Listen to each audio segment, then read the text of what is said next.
Hello everyone, welcome to RPSC study hub. RS means की question answer series चल रही है। सीरीज़ में हम 117 तक डिस्कस कर चुके हैं, यानी हमारी 117 सीरीज़ कंप्लीट हो चुकी है। आज हम 118वीं सीरीज़ के बारे में बात करेंगे। लास्ट सीरीज़ में हमने ज्योग्राफी भूगोल के टू मार्कर प्रश्नों के बारे में डिस्कस किया था, यानी 15 वर्ड्स। आज हम 50 वर्ड्स 5 मार्कर प्रश्नों के बारे में डिस्कस करेंगे, जिसमें हम कुछ प्रश्नों को डिटेल से डिस्कस करेंगे। अगर आपने लास्ट सीरीज़ नहीं देखी है तो आप चैनल पे प्लेलिस्ट में जाकर सब्जेक्ट वाइज प्लेलिस्ट देख सकते हैं।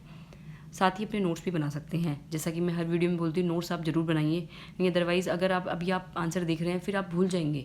तो अपनी लैंग्वेज में अपनी लैंग्वेज में नोट्स बनाना काफ़ी हेल्पफुल होगा आपको एग्ज़ाम टाइम में। ओके, तो अभी हम स्टार्ट करते हैं आज का पहला प्रश्न सीरीज़ 118वीं का। अरावली पर्वत श्रृंखला की स्थिति का राजस्थान में मानसून पर क्या प्रभाव पड़ता है, समझाइए। अरावली पर्वत श्रृंखला की स्थिति बतानी है, साथ ही राजस्थान में मानसून पर क्या प्रभाव पड़ता है समझाइए। ये दोनों को रिलेट करते हुए आपको उत्तर देना है। 50 वर्ड्स में आप देख सकते हैं किस तरह से प्रश्न आ रहे हैं, उसी के आधार पर ये प्रश्न तैयार किया गया है। तो किस तरह से लिखेंगे हम, सबसे पहले बताएंगे अरावली का विस्तार दक्षिण पश्चिम से लेकर उत्तर पूर्व की ओर है, जो अरब सागरीय मानसूनी पवनों के समानांतर होने के कारण राज्य में अल्प वर्षा होती है। साथ ही अरावली क्या है, अरब सागरीय मानसून पवनों के समानांतर होती है, जिसके कारण राजस्थान में क्या होती है, अल्प वर्षा होती है। इसी तरह अगर हम देखें, बंगाल की खाड़ी की ओर से आने वाली मानसूनी पवनों को अरावली द्वारा रोकने पर पूर्वी राजस्थान में वर्षा होती है। अब अरावली की स्थिति आप देखें, मैप ये हमारा ये रहा, डायग्राम ये रहा हमारा। अब अरावली जो है आप देख सकते हैं इस तरह से अपनी अरावली हो गई है, दक्षिण पश्चिम से उत्तर पूर्व इसकी दिशा हो गई है। साथ ही अगर अरब सागरी मानसून की पवनें जब इधर से आती है तो ये क्या करती है, बिल्कुल समानांतर निकल जाती है, ऐसे आगे तक निकल जाती है, यानी वर्षा नहीं हो पाती, या होती भी है तो बिल्कुल कम होती है। और अगर इसी तरह हम बंगाल की खाड़ी का देखें तो बंगाल की खाड़ी से मानसूनी जब पवनें इधर से प्रवेश करेगी राजस्थान में, तो अरावली पर्वतमाला क्या हो जाती है, एक बैरियर का काम करती है, बाधक बन जाती है, जिससे मानसून है वो पश्चिमी राजस्थान यानी इस तरफ इस एरिया में नहीं आ पाता है। आता भी है तो बहुत कम न्यून आता है। लेकिन पूर्वी जो हमारा राजस्थान है उसमें ये पूर्वी या दक्षिणी उसमें भाग में ये काफ़ी वर्षा कर जाता है बंगाल की खाड़ी वाला मानसूनी पवन। ठीक है, तो अरावली वृष्टि छाया प्रदेश, इसको हम अरावली वृष्टि छाया प्रदेश बोल देंगे, क्योंकि यहाँ पर बारिश जो है वो प्राप्त नहीं होती है, ये वाला प्रदेश। तो पूर्वी राजस्थान में तो बारिश हो जाती है बंगाल की खाड़ी के मॉनसून के कारण। फिर पश्चिमी राजस्थान जबकि पश्चिमी राजस्थान इसके वृष्टि छाया प्रदेश में होने से वर्षा न्यूनतम होती है, बिल्कुल कम होती है। तीसरा हम देखें, अरावली की ऊंचाई कम होने व कम वनस्पति से भी वर्षा पर वितरण प्रभाव पड़ता है। एक देखें तो अरावली की ऊंचाई क्या है, कम है, साथ ही वह कम वनस्पति भी है, जिससे भी वर्षा के वितरण पर प्रभाव पड़ता है। तो ये डायग्राम आपको जरूर बना के आना है अगर अरावली से रिलेटेड प्रश्न पूछे इस टाइप का मानसून वाला। ओके, नेक्स्ट प्रश्न पर अपन चलते हैं। नेक्स्ट प्रश्न है, राजस्थान में बाजरा के लिए पाई जाने वाली उपयुक्त जलवायवीय दशाओं का उल्लेख करते हुए इनके प्रमुख उत्पादन क्षेत्रों के नाम लिखिए।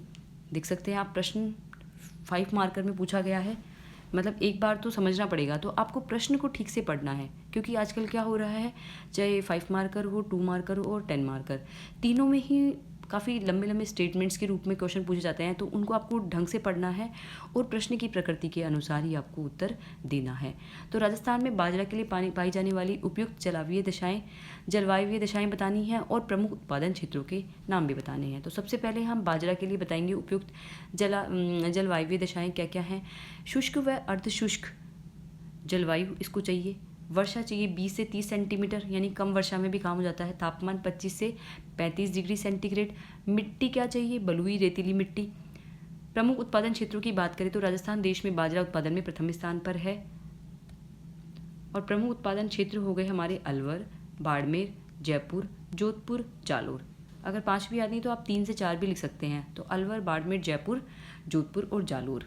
साथ में अगर आप मैप पर भी शो करेंगे कि कहाँ कहाँ बाजरा पाया जाता है, तो ये हमारा हो गया जयपुर, ये हमारा हो गया बाड़मेर, ठीक है, अलवर, जोधपुर, जालोर, इन सभी में बाजरा पाया जाता है। और राजस्थान बाजरा उत्पादन में क्या है, प्रथम स्थान पर है। ये भी आपको मेंशन करना है, क्योंकि जिस भी क्रॉप में अगर राजस्थान फर्स्ट या सेकंड स्थान पर है तो आप ज़रूर मेंशन करके आइए।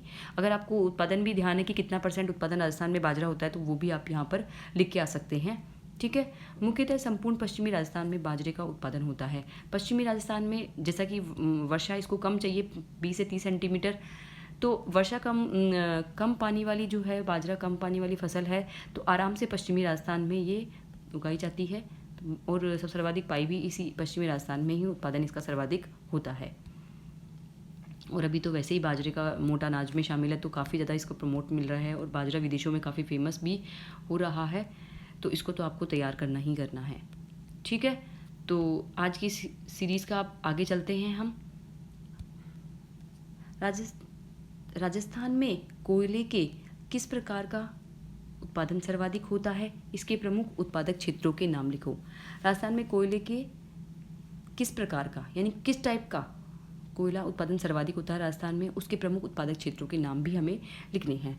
तो राजस्थान में लिग्नाइट प्रकार का, सभी को पता है लिग्नाइट प्रकार का कोयला सर्वाधिक होता है। अगर नहीं पता है तो आप ध्यान रखिएगा, लिग्नाइट टाइप का कोयले का उत्पादन सर्वाधिक राजस्थान में होता है। राजस्थान में इसके भंडारण व उत्पादन में बीकानेर जिला शीर्ष स्थान पर है। अगर हम भंडारण में बात करें, उत्पादन में बात करें तो दोनों में ही बीकानेर जिला शीर्ष स्थान पर है। अब प्रमुख उत्पादन क्षेत्रों की बात करें तो प्रमुख उत्पादन क्षेत्र है हमारा बीकानेर। बीकानेर में हमारा हो गया पलाना, उत्तम किस्म का मिलता है पलाना से, ये भी लिख के आइए क्योंकि बेस्ट किस्म का। और सर्वाधिक कहाँ मिलता है वो भी आप लिख सकते हैं, लेकिन उत्तम प्रकार का पलाना से मिलता है जो कि बीकानेर में स्थित है। बरसिंगसर, बीथनोक और गुड़ा, ये सारे बीकानेर के स्थल है जहाँ पर लिग्नाइट प्रकार का कोयला मिलता है। नेक्स्ट है बाड़मेर। बाड़मेर हमारा हो गया कपूरी जालीपा, गिरल और भादरेसर। ठीक है, भादरेसर हो गया और कपूरी जालीपा हो गया, गिरल हो गया, ये हमारा बाड़मेर में हो गया। गिरल भी काफ़ी अच्छा है। उसके बाद नागौर, मेड़ता सिटी में, ईयार में, मानासुख में, कसनाऊ ईयार। ठीक है, कसनाऊ ईयार हो गया, मेड़ता सिटी हो गया, मानासुख हो गया, इन सभी में भी लिग्नाइट प्रकार का कोयला मिलता है। तो 3 कौन कौन से हो गए, बीकानेर, बाड़मेर और नागौर। सर्वाधिक अगर उत्पादन हम देखें तो 3 राजस्थान के जिले हो गए, बीकानेर, बाड़मेर और नागौर। इन तीनों में ही क्या पाया जाता है, लिग्नाइट प्रकार का कोयला। और भंडारण और उत्पादन में बीकानेर जिला शीर्ष स्थान पर है और बीकानेर में भी पलाना जो है वो उत्तम किस्म का लिग्नाइट कोयले का उत्पादन करता है। इसी तरह मैप में आपको शो कर देंगे बीकानेर हमारा, ये बाड़मेर और ये हमारा नागौर। इस तरह से भी आप शो कर देंगे तो आपको काफ़ी अच्छे मार्क्स गेन हो जाएंगे। तो इस तरह से आज हमने 50 वर्ड्स यानी 5 मार्कर प्रश्नों के बारे में डिस्कस किया। नेक्स्ट सीरीज़ में हम 100 वर्ड्स यानी 10 मार्कर प्रश्नों के बारे में डिस्कस करेंगे। तो सीरीज़ में बने रहिए, आप कंटिन्यू रहिए और अपने नोट्स बनाते रहिए, मैं यही कहूँगी। So thank you for watching this video, bye.